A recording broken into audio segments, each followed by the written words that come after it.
Good morning. Welcome to episode 123 of the Driller Newscast, a weekly update on the news and stories impacting the construction and drilling industries, especially water well and geothermal drilling this week. I'm your host, Brock Yordy, and this week in the news, we're going to head to the MidCon and talk about the United States Department of Agriculture's research facility that's under the knife during the Farm Bill discussions that we've continued from last week. Next, we'll jump right into the Ogallala and especially Kansas and its water conservation versus the other seven states.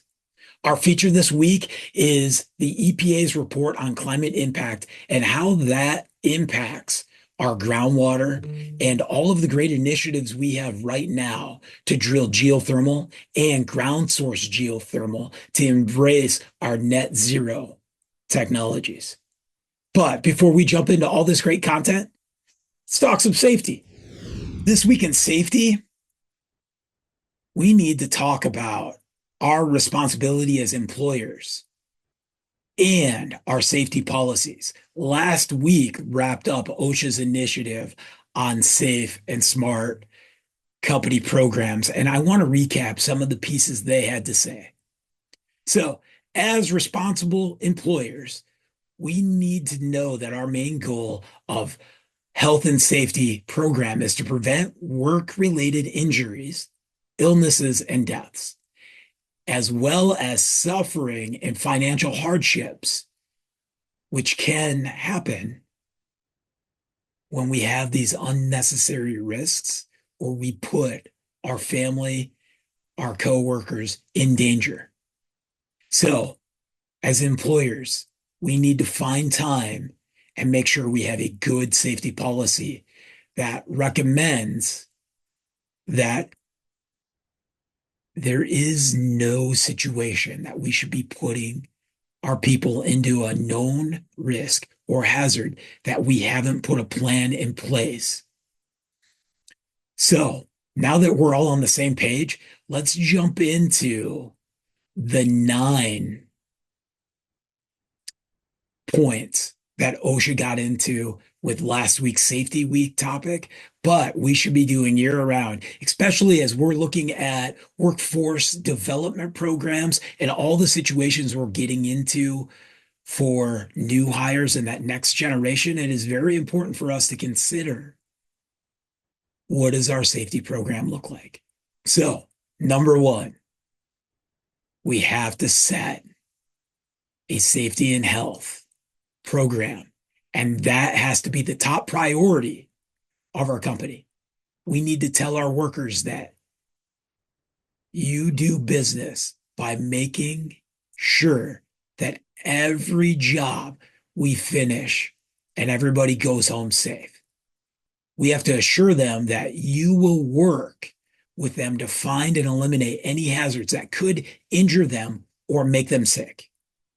Number two, lead by example. Seems pretty self-evident here as we've been big family businesses. And you know what? If you got hurt, you got your son or daughter hurt, mom and grandma was going to be the safety police 10 times worse than OSHA. So again, let's lead by example. And that means we have to practice safe behaviors as us as the leaders and to our employees to make safety part of our daily conversation with workers.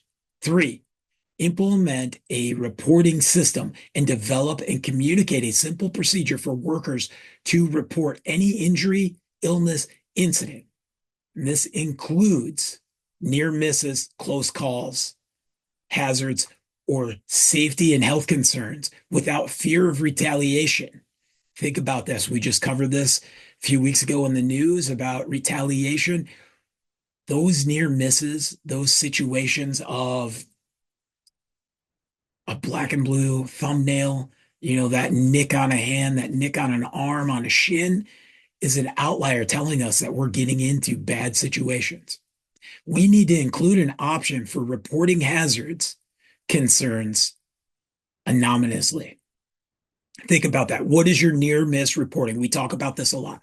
Number four, we must provide training and train workers on identifying and controlling hazards using, for example, OSHA's hazardous identification training. Number five, we need to conduct inspections, inspect the job site with workers and ask them to identify any activity, piece of equipment, or material that cause concerns to them. Again, remember the statistic that 1 out of 3 individuals on a job site feels unsafe in almost any task we do. We need to create a checklist and have other resources such as OSHA, Construction, Industry Digest. Uh, you can do all the safety talks, tailgate talks. You can go back and look at past safety discussions we've had here on the Driller Newscast, but it's all about helping us identify problems. 6, we got to collect hazard control ideas. That means talk with our workers about safety and improvement throughout the project. There's always a better way to do a task. Number 7, implement hazard controls. Assign workers and tasks of choosing what they can help implement and evaluate for solutions. That means new hires coming in, they may see something differently. 8, we have to address emergencies, identify foreseeable emergency scenarios, and help develop instructions on what it means to react to these situations. We need to meet and discuss these procedures before a project starts, at the project. There's multiple places that we need to be doing this for all different locations. 9, we need to make improvements. We need to set aside time to talk to our team and have discussions about how we keep everybody safe. Finally, I want to end with this, everybody. We're jumping on some big construction projects, construction drilling, geothermal drilling, federal infrastructure bill. We have the IRA going on. Employees and workers on multi-employer work sites should pay particular attention to what's called the coordination and communication for employees on multi-employer work sites. Think about who's got span of control. What other hazards are being introduced that you're not being communicated to? We need to understand who our competent people are and who's the general contractor, who's the prime contractor, and who's the construction managers and subcontractors. Are there temporary staff? Think about all the things that happen on construction sites. And now we're introducing a drill rig that is a major hazard, bringing in a crane or a pump hoist. These are all situations that we need to be in full discussion. Who ultimately has span of control? There's a great story out there. It's not a great story. It's a big lesson learned story that we need to think about. And that is, if there's a fatality on site or a horrific event, OSHA is going to shut that entire job site down, and all the controlling interests that will be part of that project, all of the equipment that's on the inside of that lockdown cannot be removed. Think about that as your rig, your pump hoist, your equipment trapped there 10, 12, 14 weeks while they do an investigation. It's a bad situation. Who's got span of control? And always understand we always can say stop. We should all have a stop work authority that is fully communicated from all employers and subcontractors on site. Go out, be safe. This week in the news, let's head out to Fort Reno, Oklahoma, which is the home of the Central Plains Agricultural Research Center, also known as the Grazing Land Research Laboratory, which for multiple decades has been one of the most significant USDA research facilities in our country. Just last week, we talked about the Farm Bill in the fact that it hasn't been passed. And in the previous farm bills since 2002, there has been a provision to prevent transfer of these lands that the research center on back to the Cheyenne and Arapaho tribes, who have pursued these lands as theirs for over 150 years. This is a 9,500 acre parcel. I think it's important to identify that there is sizable oil and gas reserves in this 9,500 acres. So you can see there's multiple pieces here that are going on from when we established this as a USDA research facility. Since 2002, there has been language in the Farm Bill preventing transfer of whole or part back to the Cheyenne and the Arapaho tribe. The Central Plains Agricultural Center studies crops, pastures, and livestock and the impact of these to the Great Plains. The tribes have asked for 2,000 acres of the land to be turned into an entertainment venue that includes an amusement park, water park, campground, and prairie restoration. For the tribes, this expansion would create 3,000 jobs and generate 1 billion per year. Mind you, the oil reserves alone could generate $1.65 billion a year. So as we see the Farm Bill, this is a research center that has a lot to do with irrigation, with crops, and what's going on. And with our stalled Farm Bill, there's multiple pieces, as we're also discussing no more litigation. Let's make sure the tribes and sovereign nations are taken care of. Where does this fall? Do we transfer all 9,500 acres, or do we do a partial, or do we come up with a strategic agreement that works for all? Moving on, the Ogallala's in Oklahoma and it's in Kansas. So, talking about the Great Plains, let's jump into the Ogallala. Just last week, I saw a TikTok video of Idaho farmers stating that they would not allow regulation, especially what's happening in the Ogallala, to happen in Idaho. That the water beneath their feet is their water, and they will continue to use it to produce crops and livestock as necessary. Here we are. Water resource management is a big discussion every week, every day of 2024. Facilities like the USDA Central Plains Agricultural Research Center help substantiate what is possible and good groundwater conservation practices. This comes along with the Department of Interior, National Oceanic and Atmospheric Administration, the United States Geological Survey, and our state and national associations. Last year, lawmakers passed legislation targeting Southwest Kansas Groundwater Management District 3, which is a very big district. It's twice the size of the other two. It was identified that Southwest Kansas Groundwater Management District 3 was not implementing formal conservation policies. Even earlier this year, it was proposed by Kansas State Representative Sidney Howerton, Republican, to dismantle the Water Management District 3 to allow Districts 1 and 2 to implement their more progressive policies and help District 3 become more proactive. Here's the deal.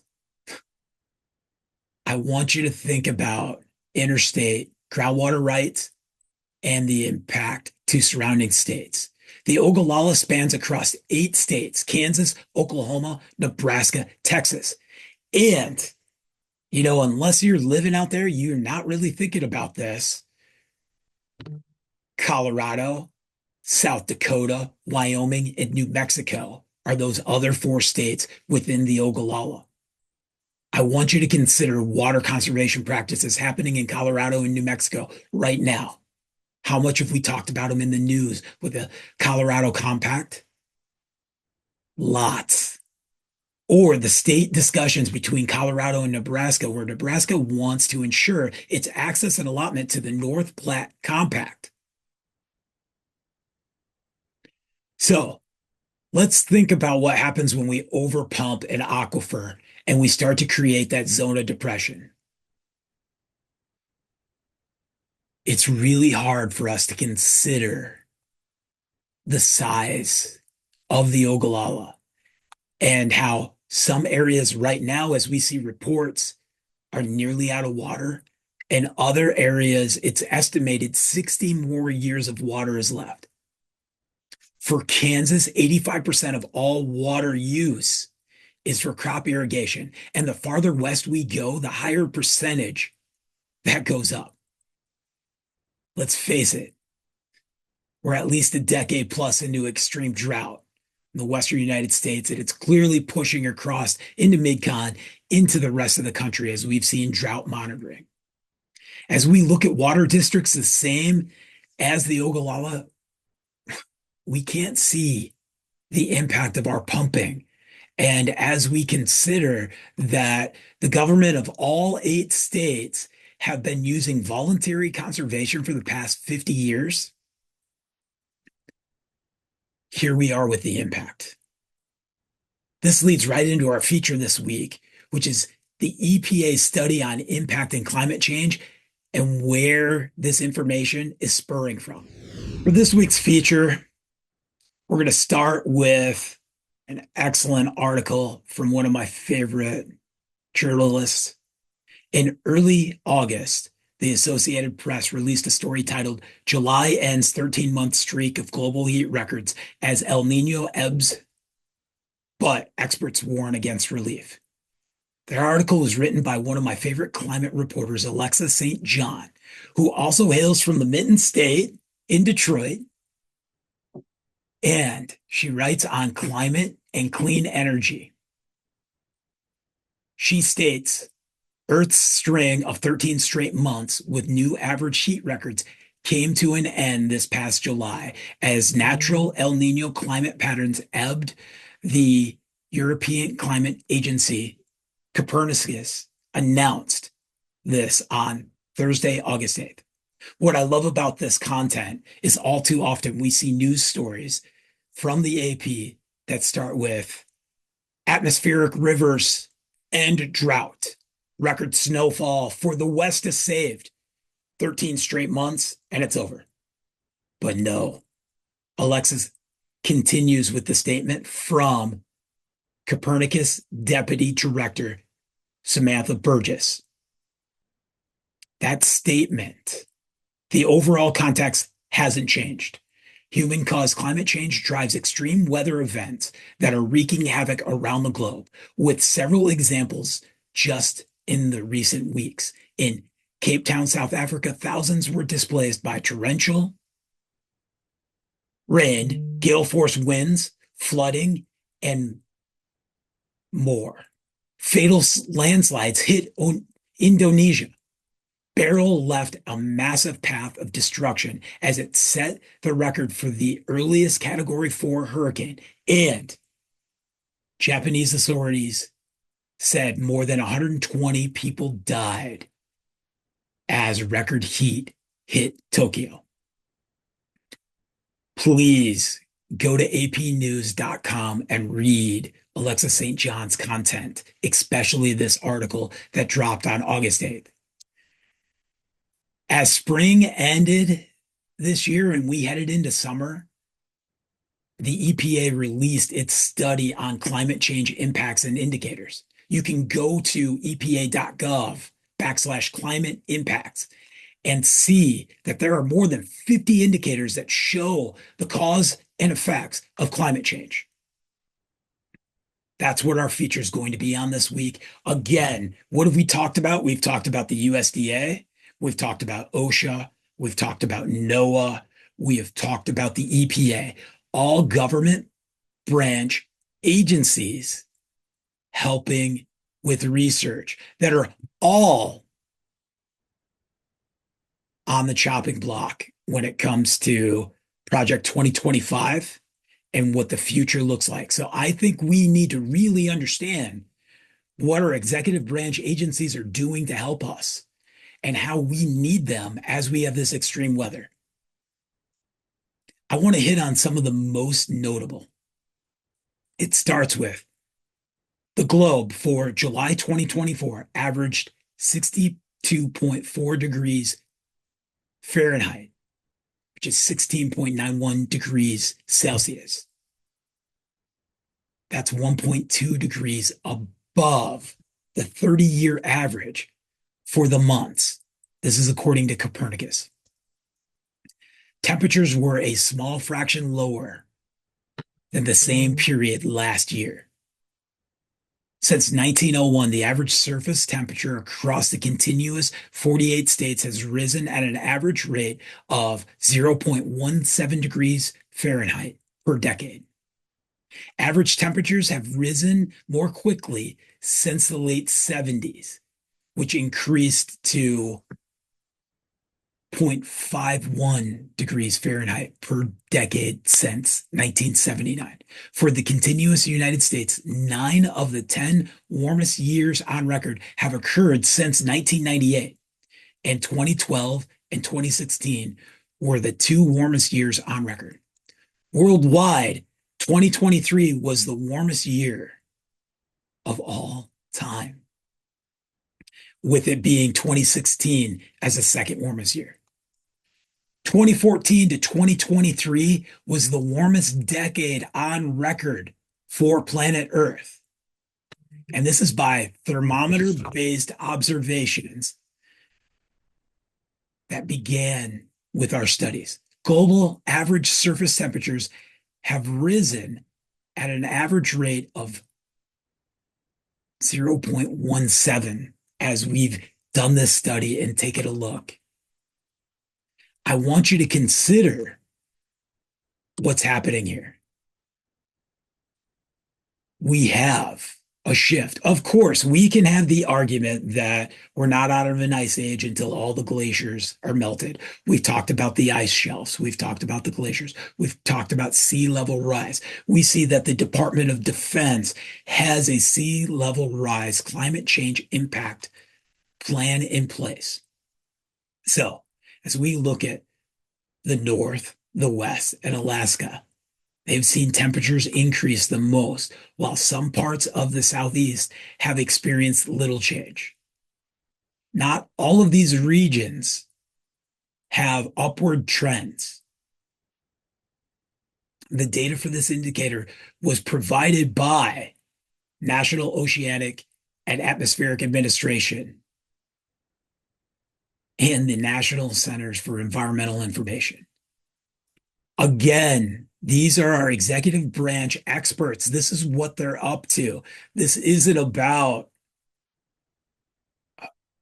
imposing regulations to stop overpumping of groundwater or this. It's showing that our water cycle, from what we pull from Mother Earth to what goes up and comes back around and where it's being pushed, has significantly changed.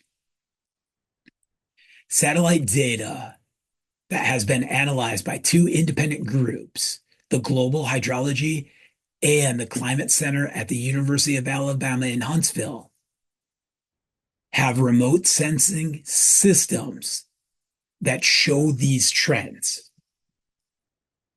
So I want you to understand where these trends come from. And it starts with us discussing the standard precipitation evaporational index, the SPEI, which measures the combination of water supply, which is our precipitation, and atmospheric water demand, which is evaporation, and how it's based on temperature. And as we see these significant climate change happening, we see extreme drought, we see extreme moisture in other places, and we see conditions in between.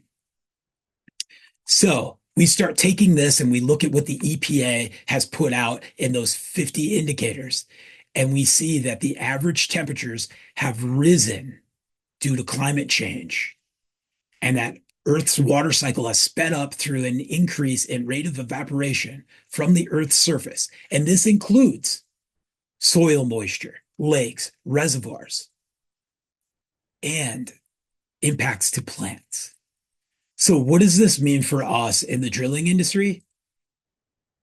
It means we need to get to work. We need to start thinking about our smart groundwater conservation policies. We need to think about how we can be contributing to drilling for ground source geothermal.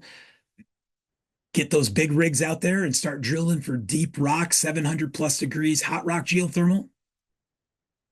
because our climate has changed, and it's a big piece for us to think about.